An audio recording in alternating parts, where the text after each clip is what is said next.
Hello, and welcome back to 5-Star Counsel. I'm John Strohmeyer, and this week we're talking about management. Well, we've been talking about service for so long, we may have lost sight on the fact that we've got to deliver service in two directions. It's not just how we serve our clients, but it's also how do we take care of our employees. Think about it this way. If one of your employees is complaining about their workplace, what does that create in the market? Is it creating an option where people think, oh, I should go to this business and do business with them? Is it making it easier for people to hire you if your employees are complaining about what they're doing and how they're being treated? Of course not. It's going to make things worse, and we want to start thinking about how we can make it easier for people. So again, here we are. We're back at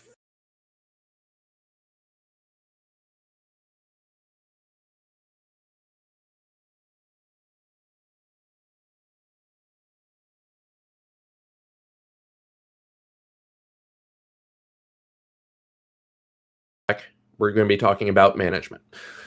As a return to what we've been doing, we're going to think about everything back in context. So we have been talking about how do we deliver service.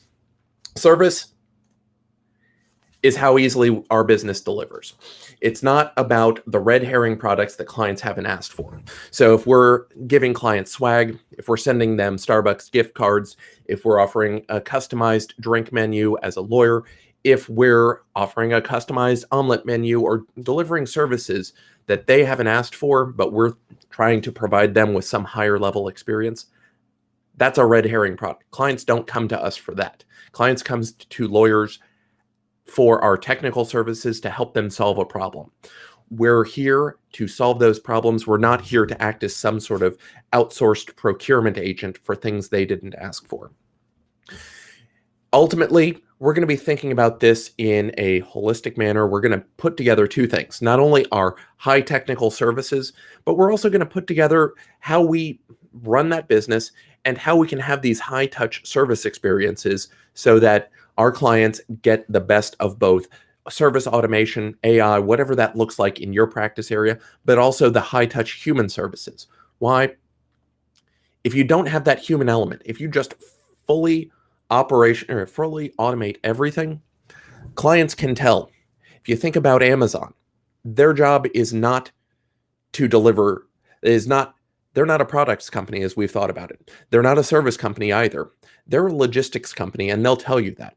Their job is to get the stuff to you, not to provide that specific stuff. They're a vector. They merely provide a method of connecting you, the buyer, with the seller, and they get that stuff to you as quickly and easily as possible. And so what they're doing, though, is they've so automated their systems that if anything goes wrong, you can't get a human to deal with you.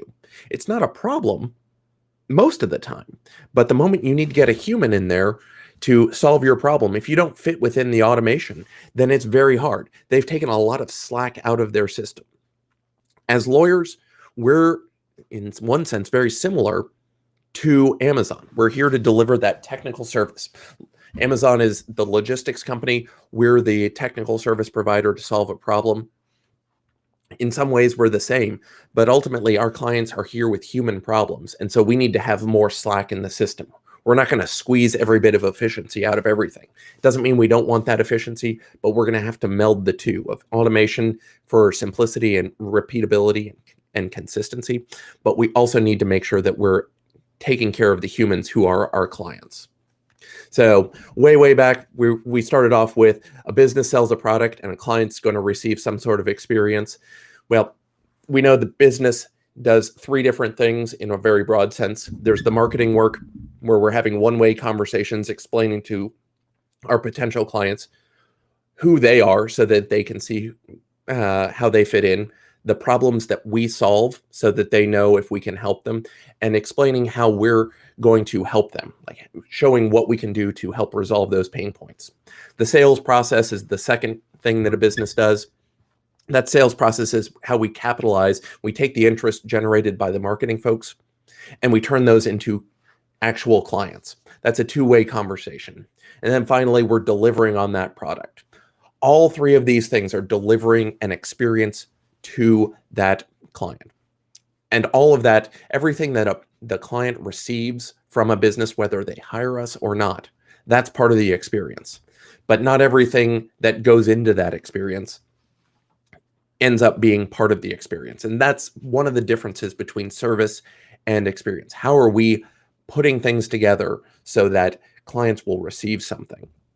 So even though we're taking care of our employees, and management we'll talk about in a bit, management is how a business delivers its work experience to its clients. It's really just the flip side of service for clients.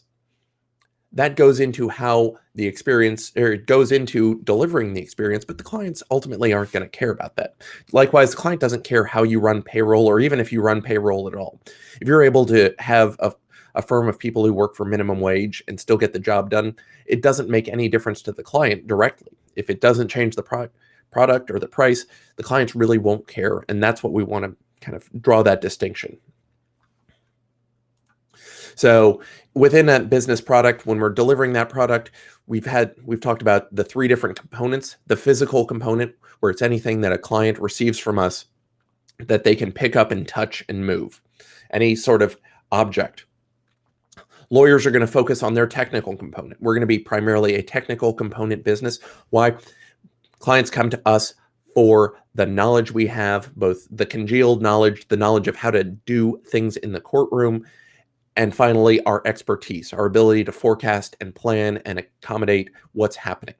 Finally, there are businesses that rely heavily on their service component.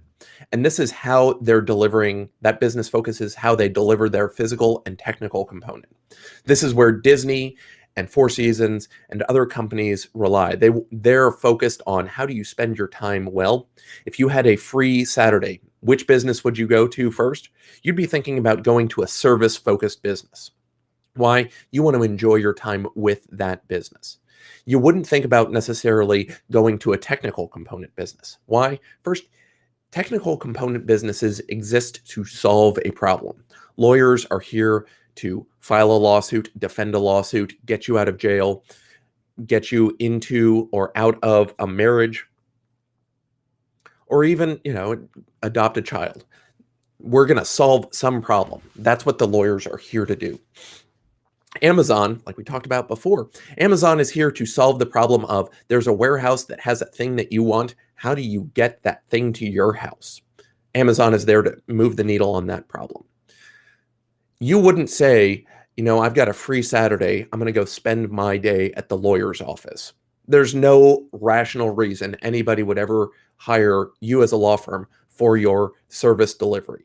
It doesn't mean we don't care about it, but it does mean that we need to put it in context and say, lawyers get hired to solve problems, not to deliver wonderful experiences. So that's why I want to keep harping on, don't worry about your omelet menu, your drink menu, or sending gifts to your clients. That's not what they're here for. Finally, the physical component, when you're going to Lego and you're buying that UCS Millennium Falcon set, you want that set. Sure, you're going to have a fun time on a Saturday building it, but that's what you want. You want that access to that thing. And so we take those three components. There are things that we can think about in each, levers we can pull to make those components a little different. For physical, we can think about how much we're sending to somebody. Are we sending them 0 things? Are we sending them 1 of the things? Are we sending them 10 of the things? How much, the second item to think about, the second lever we can pull on our physical component, well, what does the client value this at? We can buy it for $1, but if the client will value it at 20, that's great, knowing what that perceived value is. And finally, how unique is that item? Is it one of a kind, or did we just pull this off the shelf and send it to the client? Different ways that we can make that product a little bit better. When we get to technical components, well, we mentioned this already, but the knowledge we have, the basic rules. The second thing are our skills. Do we know how to file that motion for summary judgment or file that trademark application? And finally, our expertise is that third part of the technical service component. Can we forecast? Can we see problems coming down the road? Now, the knowledge and skills, those are turning into commodities. You can get on Google or LegalZoom. Those things have been swallowed and taken out of the domain of the lawyers, and LegalZoom and Google can replicate that for just about anybody. What's left to us is our expertise. How much are we doing? How much do we know? And this is where our value comes. The more expert we are at a thing, the better we do. Why? We put ourselves in a category of one. It makes our marketing easier. It allows us to charge more, and it allows us to focus and define what we do and who we do it for. So we focus on getting an expert status because it allows us to make the bigger investments, the riskier investments that may not work in our service. Well, every business has a service component, and that comes through the people who deliver our products, the qualities of the delivery, and then finally how consistent we deliver those products. How often are we doing it? Are we just on a Monday, Wednesday schedule where we're great, and the rest of the days of the week it's so-so? Those are the three parts of service components that we need to think about. And so we had talked about all of this and all these different components and what we're ultimately selling to clients. And so there are different things we're going to keep going on today and knowing, well, look, as an expert, we're building out that value over a replacement attorney where, the average attorney can do some level of things. And if we're the expert in the category, as Mike Whalen's been talking about over on his Lawyer Forward podcast, when we're the expert, that's where we want to get. People know when to call us and when not to call us. They don't want a lawyer. They want you to solve their particular problem. And why do we do this? Well, as we progress through our stages of business, the higher our expert status, we're raising our price premium or our return on investment. We'll do things as we open our business, setting up a website and setting up Google My Business, kind of things that you have to do to get going in a business right now, that if you're not doing it, you're leaving, your business won't operate. If you don't have a bank account, if you don't have an IOLTA account, you have to have it. The return on investment is 100, infinite percent, because you can't operate without it. But then you start doing the little tweaks, moving from a Gmail account that says Strohmeyer Law Firm at Gmail to john@strohmeyerlaw.com. That little bit of refinement that doesn't take much, but allows you to set yourself apart. This isn't just something I'm being cheap on, but I'm actually investing in my firm. As you progress from stage 1 to stage 10, you're increasing your expertise, and that allows you more price premium, which gives you more of the free capital you can invest in better things. And once you're the expert, well, you're coming back and you're figuring out, where can you make those tweaks? What are the things that your clients look for that wouldn't have made sense before? Investing in this SEO or investing in advertisements that before you were the expert and you knew why people hired you, didn't make sense for you to deal with. But you're going in and you're putting in that time after you've generated the free capital to do it. You'll hear that firms spend $10,000 on advertising a month. For most lawyers, if you're barely making $100,000 a year, how can you afford that? It doesn't make sense, and you can't, a lot of lawyers get distracted on, well, this other firm is doing this, or Zappos is doing this, or Disney is doing this, so I have to do it too. But until you've got the capital to invest and make sure that that works, it doesn't make sense for you to make that investment or even know that it works for your clients. And so, again, those are the red herrings we need to watch out for. Clients don't come to us for that omelet menu. They come to us because we moved the needle for them. And sure, we're adding to a client experience by providing them with nice things, but they don't want that. They could have gotten that omelet menu at a restaurant that does omelets all day long and will probably be better at that omelet than you are. Why should they come to you? How do you know that they wanted that omelet? Is that something that actually moves the needle for them? Or is it something you just are trying to keep up with the Joneses on and give something else and try and differentiate based on your experience? But again, as a lawyer, the experience isn't what they're here for. They're here because you move the needle for them. And so this is where we have to rely on our expertise, and we can't rely on the shiny objects. Again, when we think about Disney, people go to Disney on a Saturday afternoon because they want to have a good time. They don't go to the lawyer office on a free Saturday to have a good time. And so when Disney's investing in wow experiences and above and beyond and exceeding expectations, that makes sense for Disney because their job is entertainment. Similarly, going to the Four Seasons, that's part of pampering. You're not coming to a law firm to pamper yourself. You're moving the needle. And so when the Four Seasons has the fancy, like the well-designed, well-thought-out offices and the hotel rooms, that's part of pampering people. Offering spa services makes sense in the context of pampering yourself at a hotel with an elegant stay. It doesn't make sense in the context of a law firm unless you can figure out some way that you're helping your client. If they've hired you to adopt a child, how does the quality of your offices make the adoption process easier or faster? In almost every case, it's not going to make anything any different. Clients are paying for those offices, but they don't see any real benefit. And their benefit is they have a nicer experience. They don't want the nicer experience. They want the result they came for. Adopt the child, not adopt the child in the context of this nice office. And finally, Zappos. You'll hear this overwhelming service story that it was about 8 years ago. One of the Zappos operators spent 10 hours on a call with one of their customers. And lawyers will think, oh my God, we've got to have the service where we're spending that much time and investing in that. But we need to look at Zappos in context. At that point, Zappos was selling over $1 billion of product a year. Even if we take 1,000, divide that by 1,000, they were only doing $1 million a year. There's just so much difference in what Zappos is doing and what a lawyer and what most law firms are doing. We were off by a factor of most law firms of 1,000. And they could invest. Why? They had the free capital to do that. One, they'd been in business for about 13 years before they did that. They had a huge staff, and so they could afford for one person to spend their entire workday taking care of one client. Most law firms aren't set up for that. If you take somebody out for an entire day, that's a day of productivity that's been lost. Sure, you've taken care of one client, but ultimately we're not set up to do that. Thinking about our law firm and trying to follow the model of a Zappos or a Four Seasons, it just doesn't make sense. And the other thing is, well, at that point, Zappos had received at least 2 rounds of venture capital. They had their opening seed capital of $2 million.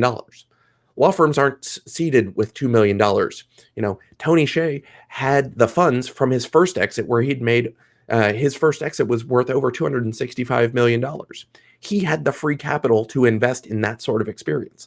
Most of us don't. And so it doesn't make sense to follow that model. Beyond that, they'd received a second round of funding in about 2008 or so for $34 million. And when you're VC funded, your model is very different than what most law firms are doing. We're bootstrapped. We eat because of the money we bring in, because of the work we've done. We're not getting these giant glugs of money from outside investors. And so once those VC funded firms get that money, their job is to grow at all costs, create these wonderful stories, and bring in clients. And so we can't focus on that. And we're taking the wrong lesson many times when we do. And so we've got to avoid those red herrings. But finally, let's get to management. So first things first, you'll hear that Peter Drucker, the famed management consultant, said what gets measured gets managed. He didn't say this. He did not say this. This phrase comes from somebody who was critiquing one of his articles and kind of drawing a separate point. So when I hear somebody say what gets measured gets managed, it's like hearing chalkboard or nails on a chalkboard. It didn't happen. You shouldn't be saying it. And it was contrary to what he thought management was. Management ultimately is how you get people inside of an organization to do more together than what you could have done alone. That's the benefit. That's why we go work in companies, whether it's a law firm or a retail establishment or whatever, or a restaurant or a hotel. Going and working together, we can do more together than we could alone. And that involves giving up some freedom. We're going to have to operate in the context of the business. The Four Seasons, one of the things they taught us, and this is true at Disney as well, there was no single finger pointing. And it wasn't to do anything other than make sure that we were not potentially offending some of our guests whose cultures would say a single finger point is considered rude. By having the open hand gesture to point, what we're doing is we're making sure that we are non-offensive, and we've given up the freedom to point any which way we want. And it may seem like a minor thing, but the bigger point we draw from it is inside of the organization, we're going to have to condition our employees to operate in the way we need them. And the way we do that is management. Because ultimately, management is going to be the flip side of service. It's the service we deliver to our employees. So as we think about it, marketing is what we do for our potential clients. Recruiting, where we're creating interest in our business, is what we're doing for future employees. Sales is how we convert that interest in our business into a future client. Hiring, it's how we convert the interest in our business into a new hire. Our physical office, our physical product and component tends to be the same. This is the stuff people get for working here. Our technical component for business, this is how we're doing what we do. This is what we know how to do. And it tends to be the same thing, except we're just reframing it a little bit to say, this is how we deal with our employees. And finally, management. This is how we're delivering the physical work experience. It's how we're delivering the technical work experience that we provide to our employees. So if we go way back, what is a manager? A manager is somebody who works inside of a firm, and they could have three jobs, put out client fires, put out employee fires, and correct employee mistakes. Of course, that's not the real way of thinking about it. The real thing that a manager has to do inside of a business, one, they're responsible for ultimately increasing productivity of their employees. We can't let people do the same job year after year. We're expecting them to get better all the time. They need to be faster and better at what they do because everybody else is getting better and faster. So just putting your head in the sand and saying, well, the only way I'm ever going to draft is by starting with a blank document and a feather quill, that's fine. You're not going to find many clients who are going to respond well to that. Job number two, they need to reduce employee turnover. This is a big one. We want our managers making sure that the people stay. Once we've let them in, we have an obligation to take care of them and keep them protected and grow them inside of the firm, because it's going to cost us more if we have to fire them and start over. And so it's not to say we never fire people, but we want to reduce turnover. Whatever it is, we want to keep the people here, keep them trained, get them better at jobs so that they're happy here, they do our work, and we all work together for as long as possible. The reality is we all know they're going to leave, but we don't want to have just a revolving door of people coming and going where we're spending too much time training. And finally, every manager is going to be responsible for completing the organization's work. That's going to take different factors, and we're going to look at it in different ways to see what happens. But ultimately, there are no queen bees. I thought when I got into law that my job would just be to be a pure lawyer, but ultimately, you're not some sort of special bee. Most managers have a worker bee aspect to them. They have tasks that they have to complete that is on their task list, and nobody else can deal with it. Now, in context, a manager has employees who report to him or her, and then if there's a manager to whom only managers respond or report to, that's an executive. And what it gives is a pyramid structure for most organizations, where you have the executives at the top, then managers reporting to the executives, and then employees reporting to the managers, where you have the most employees, fewer managers, and a handful of executives.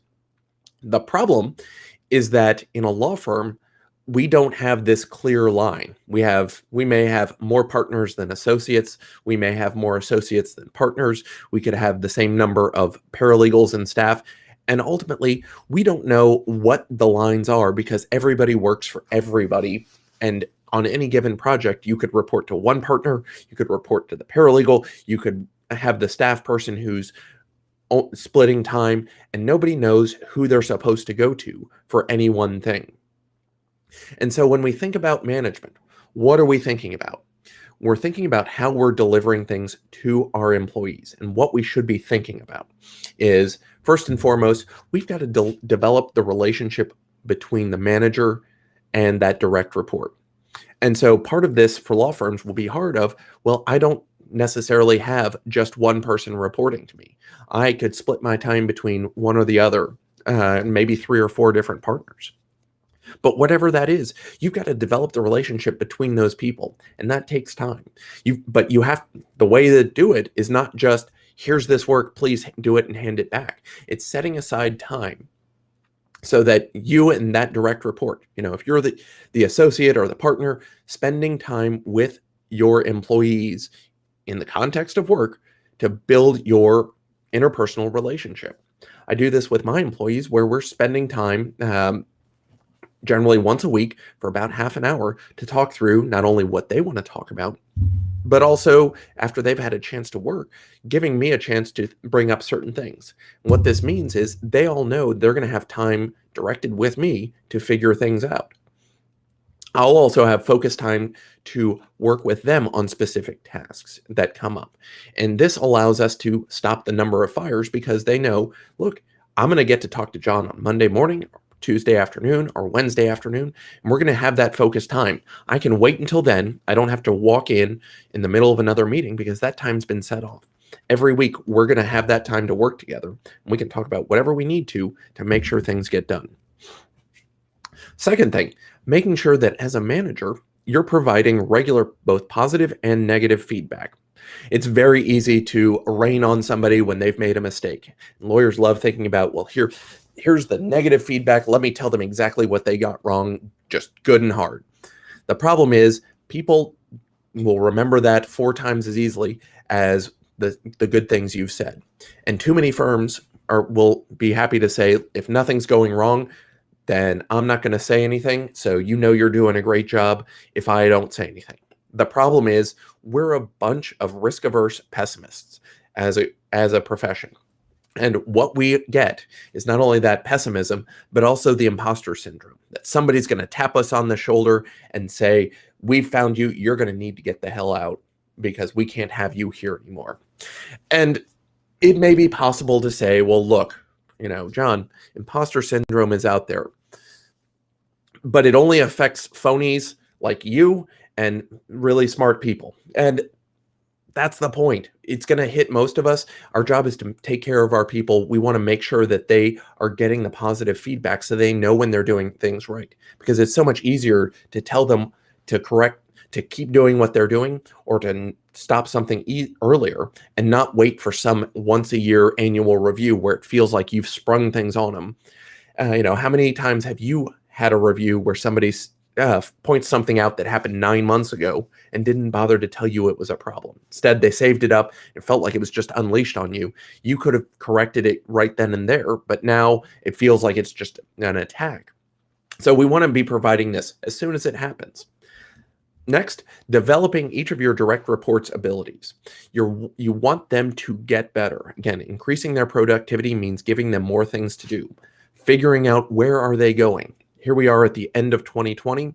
I'm already talking with my staff right now about what expertise, skills, and knowledge do they need to build in the next year so they're better at their job. I want them as an owner to get better. I want more things off my plate that don't focus on delivering my technical expertise to our clients. The more I can hand things off and have them figure it out, the better. That frees me up. I don't have to think about it. And finally, we're going to help do that by delegating projects to our direct reports. I can remember as an associate being in a partner's office, and the partner was saying, I need to go through this partnership agreement, and I've got to find this one phrase. And it was a 45-page partnership agreement. I looked at the partner and was like, I can do that. It'll take me 5 minutes. And the partner was just so focused on getting it done correctly and making sure he had the right verbiage that he couldn't see past. I could probably do a good enough job finding the right thing. And by having me find the provision he was looking for, I develop my own skills and get better at finding that provision. So the next time I could do that for him. And the partner was too focused on, well, it has to be done perfect. And I get it. We as lawyers have an obligation to get things done right. But in developing my own skills, he wasn't willing to let go of this project because he was unwilling to have anything under than a perfect answer come back to him. But the reality was, I knew the provision I was looking for, and I knew that I could go back to my desk, pull up the digital version in Word of that agreement, hit Control F, and type in 2 or 3 words and find that provision in 10 seconds. I'd be able to tell him exactly where it was, highlight it, copy it, and say, here are my recommendations on it. Instead of reading top to bottom, here's the 40, go through all those 45 pages until I got to it on page 33 or whatever. What's more efficient? What's more useful to the business? Was it useful to have that partner spend 45 minutes reading the agreement? Or was it better for me to possibly get it wrong, spend the time doing it, and then get better because then I know what to look for and we can have that talk? And so these are the things we can do to make our people better. Why? They're here to work for us. We want to take care of them, and we don't want them in the dark. So there's a lot more to management. We're just getting started. Thanks for coming in this week. Next week,